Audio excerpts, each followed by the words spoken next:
Good morning, all of you. Welcome to our TSM classes. Today we start chapter number 10. We continue from page number 230. Today topic is method of improving strength, isometric, isotonic or isokinetic. First, isometric exercise. Isometric exercise are those who exercise which are not visible. Isometric exercise ऐसी exercise होती है जो कि दिखती नहीं है. In fact there are no direct movement, इसमें कोई डायरेक्ट मूवमेंट नहीं होता है. They can not be observe, ना इसको ऑब्जर्व किया जा सकता है. In this exercise work is perform but it's not seen directly. इसको परफॉर्म किया जा सकता है बट इसको देखा नहीं जा सकता directly. In this exercise a group of muscles are stretched more than the other group of muscles. ऐसी एक्सरसाइज में जो कि आपकी जो मसल्स ग्रुप्स के उसको स्ट्रेच करती है. Other group of muscles when this exercise are done muscles do not change their length. अगर आप ऐसी एक्सरसाइज करते हैं तो आपकी जो मसल्स है वो चेंज ही नहीं होती. दे रिमेन फिक्स और constant all through. Muscles do not remain constant और स्टिल कंप्लीटली. ऐसी में मतलब आपकी जो मसल्स है वो खिंचती नहीं है और ना ही चेंज होती है, वो स्टिल जैसे होती है वो वैसे ही रहती है. मसल्स में फील अ स्लाइटर ट्रिमर. मसल जो है कि वो थोड़ा सा फील करता है, ट्रिमर होता है. If exercise done for a prolong time, the more we exert more force और strength, the more trimmer will be seen in the muscle. हम जैसे भी ज़्यादा एक्सरसाइज करते हैं तो हमारी मसल्स में ज़्यादा देर तक हम एक्सरसाइज करते हैं तो हमारी मसल्स में वी एक्सर्ट फोर्स और strength, the more trimmer will be seen in the muscle. फिर मसल्स में चेंजेस आने दिख जाते हैं. In generally we can say that work is done during this exercise but scientifically we can not say that the work is done. For example, if we push up a concentrate wall, we will not be able to move in from its place. अगर हम कोई pushes करते हैं wall पे तो हम able to move it from its place. So we should not consider it is a work. Our muscles exert force while pushing a wall but we see that work is not done because work is said to be done with the point application for a force move. We can say that work done force into distance move direction and force. So work is not done with isometric exercise. When we do this exercise, expenditure of energy is usually phenomenon. Sometimes body temperature may increase while performing this exercise. Exercise करने से हमारा body temperature बढ़ता है और थोड़ी बहुत muscles increase होती है. Body temperature may increase while performing this exercise. If we perform this exercise regularly, muscles will be changed in relations to size and shape. अगर हम इसको कंटिन्यू इस एक्सरसाइज को परफॉर्म करते हैं तो इसमें आपकी जो मसल्स है वो चेंज होती है, उसका साइज चेंज होता है और शेप चेंज होता है. आप कोई भी एक्सरसाइज करते हैं तो आपका बॉडी का जो थोड़ा सा शेप है वो चेंज हो जाता है. मसल्स की वजह से मसल्स क्या होती है, फूलती है, तो उसका साइज और शेप थोड़ा सा चेंज हो जाता है. This exercise are use for the development of strength. ऐसी एक्सरसाइज किसके लिए यूजफुल होती है? डेवलपमेंट ऑफ स्ट्रेंथ के लिए. The strength gain through isometric exercise usually not for much value in sports. तो स्ट्रेंथ गेन आइसोमेट्रिक एक्सरसाइज का जो कोई मतलब नहीं होता है स्पोर्ट्स में. This exercise need less time and can be perform anywhere. ऐसी एक्सरसाइज को हम बिना कम टाइम के अंदर परफॉर्म कर सकते हैं, कहीं भी परफॉर्म कर सकते हैं. Because no equipment is required to do this exercise. क्योंकि इस एक्सरसाइज को करने के लिए कोई भी इक्विपमेंट की जरूरत नहीं होती है. There are some positive points of this exercise. Hence this exercise can be use for strength training. इस एक्सरसाइज के कुछ पॉजिटिव पॉइंट्स भी हैं और एक्सरसाइज यूज भी स्ट्रेंथ ट्रेनिंग.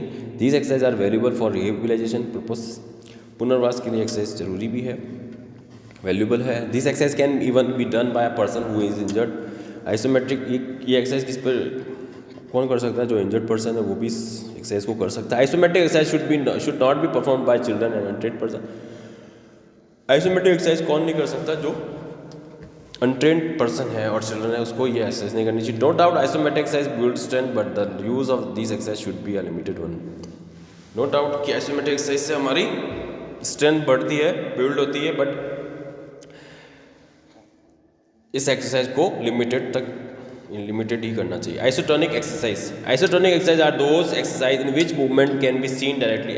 आइसोटोनिक एक्सरसाइज वो होती है जिसको हम देख सकते हैं, महसूस कर सकते हैं. Work is done in the exercise. Isotonic exercise tone up the muscles. या आपकी मसल्स को टोन अप करता है. Muscles become flexible. मसल्स जो होती है आपकी फ्लेक्सिबल हो जाती है. Length of the muscle can be increase by isotonic exercise. Length of the muscle जो है वो बढ़ जाती है किसकी? आइसोटोनिक एक्सरसाइज करके. These exercise are much value in this field in the field of sport. ऐसी एक्सरसाइज किसके लिए महत्वपूर्ण होती है, वैल्यूबल होती है फील्ड ऑफ स्पोर्ट्स के लिए। These are the best for strength development. ये एक्सरसाइज से आपकी स्ट्रेंथ डेवलपमेंट होता है। कैलेस्थेनिक एक्सरसाइज से में जैसे कि running, jumping on the sports, weight training exercise with medicine ball are the best example of isotonic exercise. Calisthenic exercise में क्या करवा सकते हैं, जैसे रनिंग करवा सकते हैं, जंपिंग करवा सकते हैं on the spot, weight training exercise करवा सकते हैं। Exercise with medicine ball are the best example of isotonic exercise. These exercise can be done without technical equipment. इसको बिना टेक्निकल इक्विपमेंट के भी द्वारा किया जा सकता है। थर्ड है isokinetic exercise. Isokinetic exercise are perform on specially design machine. Isokinetic exercise किस पे की जाती है, जो स्पेशली डिजाइन मशीन होती है। This exercise were developed by Perrin in 1968. These exercises involve a specific type of muscles contractions which is usually not applicable in sports and game. Expert in water sports such as rowing and swimming.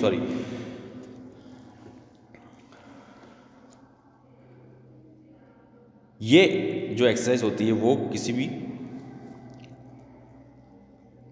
Exercise isokinetic exercise are performed on specially design machine. ऐसी ये exercise आपको specially design machine पे ही करी जा सकती है। Special type of muscles contraction which usually not applicable in sports and game. Expert in water sport such as rowing and swimming. किस चीज़ में ज़्यादा काम में आती है, जो कि रोइंग और स्विमिंग में ज़्यादा काम आती है। Isotonic exercise contraction of muscles applies maximum force on their particular angle.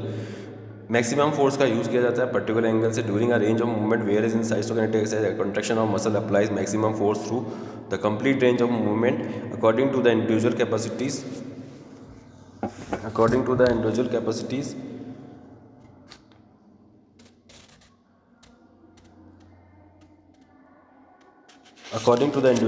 the speed of contraction can be adjusted. The individual who perform isokinetic exercise in machine should keep in mind that she was apply his force throughout the range of movement by fixing the number of repetition and reducing or increasing the speed.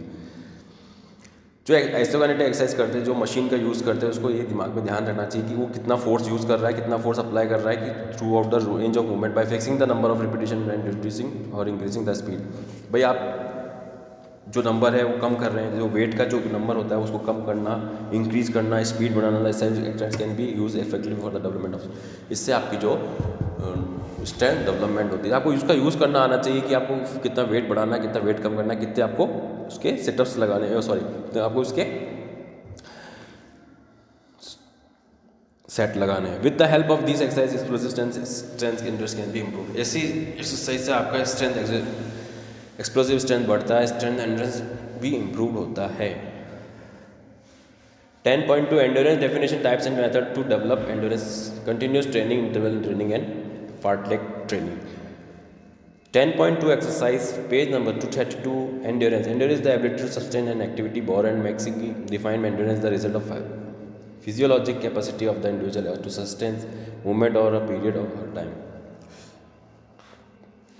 Endurance एक ऐसी ability जिसको sustain activity है, जिसको the result of a physiological capacity of the individual to sustain movement over of a period of time. Here also define endurance is the ability to restrict fatigue। ये आपकी fatigue को endurance power बढ़ाता है और आपकी फैटिगनेस को कम करता है। In all the sports activity endurance is directly और इनडायरेक्टली ऑफ हाई इंपॉर्टेंस, और ऑल ओवर स्पोर्ट्स एक्टिविटीज़ में इसकी बहुत ज़रूरत होती है, डायरेक्टली और इनडायरेक्टली, क्योंकि बहुत इंपॉर्टेंट होता है। It is usually measured by the number of repetition. ये किस में मेजर किया जा सकता है? रिपीटेशन, इसको मेजर रिपीटेशन से के द्वारा इसको मेजर किया जा सकता है। For example the number of sit up an individual can complete in 1 minute if often use to measure the endurance of the stomach muscles. कि हम कोई सिटअप्स करते हैं तो उसका 1 मिनट में वो कितने सिटअप्स कर लेता है, तो उससे उसकी मेजरिंग का पता पड़ जाता है कि उसकी जो उसकी एंड्योरेंस पावर है स्टोमक मसल्स की वो कितनी है। Type of endurance according to the nature of activity. Basic endurance होता है। बेसिक एंड्योरेंस किसके लिए होता है? जैसे कि लॉन्ग ड्यूरेशन के लिए सर जॉगिंग करना, वॉकिंग करना, स्लो रनिंग करना, स्विमिंग करना, मॉडरेट करना फॉर 30 मिनट तक। Basic endurance from the basic all type endurance होता है। जनरली एंड्योरेंस में क्या आता है? Generally endurance ability to resist fatigue dissatisfaction caused by the different types of activities. These activities be aerobic and aerobic in nature. इसमें क्या होता है कि आपकी जो फैटिकनेस है वो दूर होती है। डिफरेंट टाइप ऑफ एक्टिविटीज़ में यूज़ कर सकते हैं, जैसे कि एरोबिक के लिए एरोबिक कर सकते हैं, anaerobic in nature. This activities may be lower और high intensity but for a longer duration, however this duration is much shorter than required for basic endurance activity. इसको आप शॉर्ट भी कर सकते हैं बेसिक एंड्योरेंस एक्टिविटी के थ्रू। In other words it can be said that general endurance enable a sports person to perform different types of activities for a long duration without getting tired. और इसको आप कोई स्पोर्ट्स पर्सन जो है वो इसको बड़े लंबे ड्यूरेशन के लिए भी यूज़ कर सकता है बिना थकावट के। Specific endurance the ability to resist fatigue caused by a specific और particular sports activity. As the nature of fatigue is different from sports, the specific endurance is also different respectively. For example, specific endurance for a wrestler to combat effectively 3 round for 6 minutes, whereas 4 round for a boxer. ये specific endurance किसके लिए काम में आता है? जो boxer type के होते हैं उनको, जैसे 3 राउंड में होता है तो वो थकता नहीं है, और जैसे कि 6 मिनट में 3 राउंड को कंप्लीट करना, where it's 4 round for a boxer, उसके लिए ये बेस्ट होता है। नेक्स्ट पार्ट नेक्स्ट वीडियो में पढ़ेंगे। Thank you.